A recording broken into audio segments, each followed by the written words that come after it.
9월 29일 월요일 아침 우리가 오늘 함께 나눌 말씀은 역대하 12장 1절에서 16절까지의 말씀입니다. 오늘 본문은 르호보암이 나라를 견고히 세운 후 하나님을 떠나고 결국 애굽 왕 시삭이 침략을 받는 장면을 기록하고 있습니다. 그러나 심판 속에서도 회개하는 자를 향한 하나님의 긍휼이 드러나는데요. 오늘 말씀을 통하여서 우리의 삶 속에서 형통과 평안이 어떻게 시험이 될 수 있는지, 그 가운데 우리가 어떻게 하나님을 붙잡아야 하는지를 함께 살펴보도록 하겠습니다. 먼저 본문 1절을 보면 이렇게 이야기하죠. 르호보암의 나라가 견고하고 세력이 강해짐에 그가 여호와의 율법을 버리니 온 이스라엘이 본받은지라. 먼저 1절을 보면은 르호보암의 나라가 견고하고 세력이 강해졌다고 알려줍니다. 솔로몬의 왕위를 이어받은 르호보암이었지만은 초기 실정으로 인해 어려움이 있었습니다.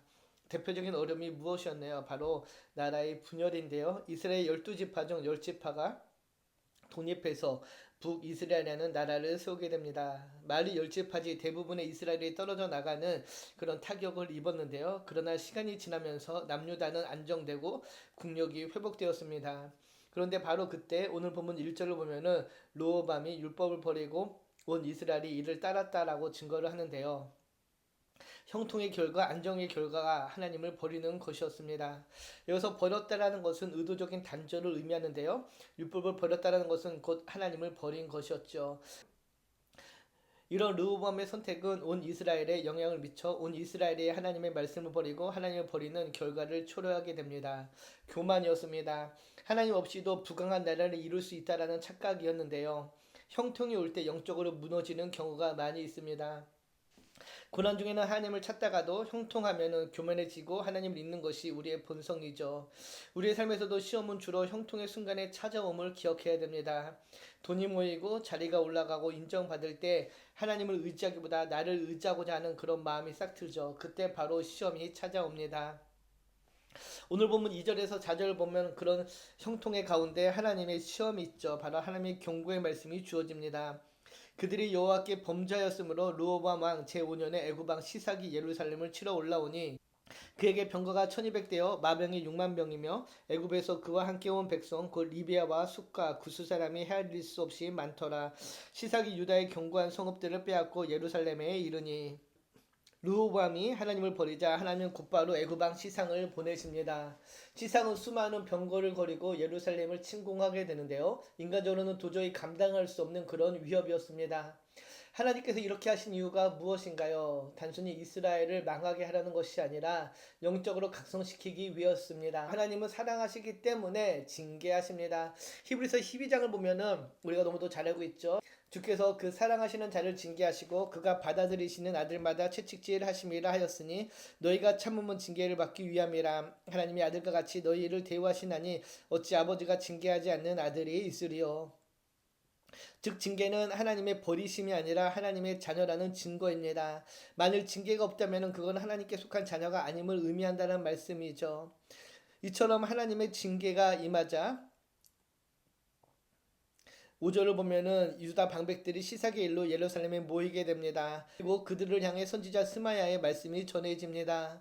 그때 유다 방백들이 시삭의 일로 예루살렘에 모였는지라 선지자 스마야가 르호보암과 방백들에게 나와 이르되 여호와께서 이같이 말씀하시기를 너희가 나를 버렸으므로 나도 너희를 버려 시삭의 손에 넘겼노라 하셨다 한지라. 스마야 선지자를 통해 하나님의 말씀이 책망의 말씀이 전해집니다. 하나님의 메시지는 단호했습니다. 너희가 나를 버렸으므로 나도 너희를 버렸다라는 것이었습니다.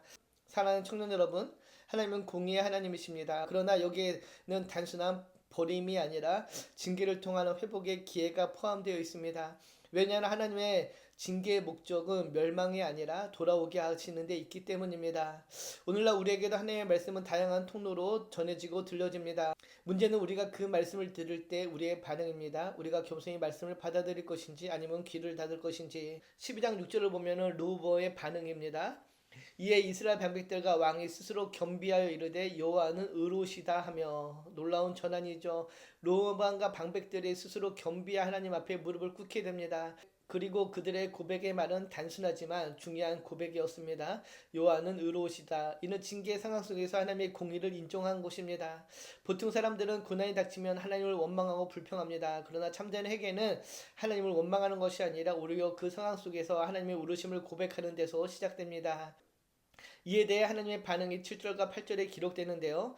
여호와께서 그들이 스스로 겸비함을 보신지라. 여호와 말씀이 스마에게 임하여 이르시되 그들이 스스로 겸비하였으니 내가 멸하지 아니하고 저희를 조금 구원하여 나의 노를 시삭의 손을 통하여 예루살렘에 쏟지 아니하리라. 그러나 그들이 시삭의 종이 되어 나를 섬기는 것과 세상 나라들을 섬기는 것이 어떠한지 알게 되리라 하셨더라. 하나님은 그들의 겸비한 마음을 보셨습니다. 그리고 그들에게 징계를 거두시기로 작정을 하시죠. 7절을 보면은 조금 구원하여 나의 노를 시삭을 통하여 예루살렘에 쏟지 아니하시겠다고 말씀하십니다. 하나님은 멸하지 아니하시고 진노를 거두십니다. 그러나 동시에 완전히 면제하지 않으시고 8절을 보면은 그러나 그들이 시삭의 종이 되어 나를 섬기는 것과 세상 나라를 섬기는 것이 어떠한지를 알게 되리라 말씀하십니다. 하나님은 그들을 징계에서 완전히 벗어나게 하지 않고 일정 부분 훈련을 남겨두셨다는 것이죠. 왜냐하면 그들의 하나님을 섬기는 것의 참 의미가 무엇인지를 배우게 하려는 의도였습니다. 하나님은 진노를 끝내지 않고 징계를 훈련으로 바꾸셨습니다. 히브리서 12장 11절을 보면은 무릇 징계가 당시에는 즐거워 보이지 않고 슬퍼 보이나 후에 그로 말미암아 연단받은 자들은 의와 평강의 열매를 맺느니라. 이것이 바로 하나님의 마음입니다. 우리를 멸하려는 징계가 아니라 유익을 주시려는 징계, 결국 의와 평강의 열매를 맺게 하려는 훈련이었다는 것이죠. 그 결과 9절에서 11절을 보면은 예루살렘 소녀의 보물과 왕궁의 보물을 다 빼앗기게 됩니다. 솔로몬 시대에 쌓아 올린 영광이 한순간에 사라지게 되는 것인데요. 심지어 솔로몬이 만든 금 방패도 뺏기게 됩니다. 그리고 이런 르호보암에 대해 14절을 보면 다음과 같이 평가합니다. 르호보암이 악을 행하였으니 이는 그가 여호와를 구하는 마음을 굳게 하지 아니함이었더라.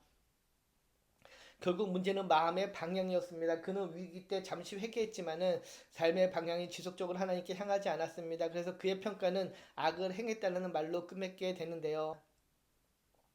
오늘 하루 우리도 크고 작은 형통을 경험할 수 있습니다. 일이 잘 될 수도 있고요. 건강 회복될 수도 있고 인정받을 수도 있습니다. 바로 그 순간이 시험의 순간임을 잊지 마시기 바랍니다.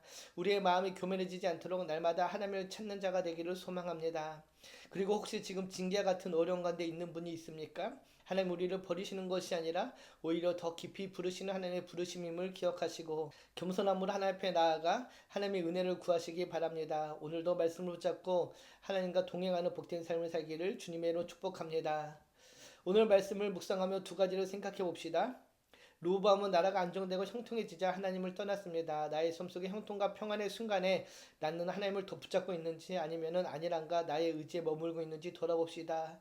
또 하나님은 징계를 통해 르호보암과 유다를 깨우셨습니다. 지금 나의 삶에서 힘들고 버겁게 느껴지는 상황이 있다면은 그 속에서 하나님께서 나를 어떤 방향으로 훈련하고 계신지 함께 묵상해 봅시다. 기도합니다. 사랑과 은혜가 풍성하신 하나님 감사합니다. 오늘 말씀을 통해 형통의 시험이 될 수 있음을 깨닫게 하시니 감사합니다.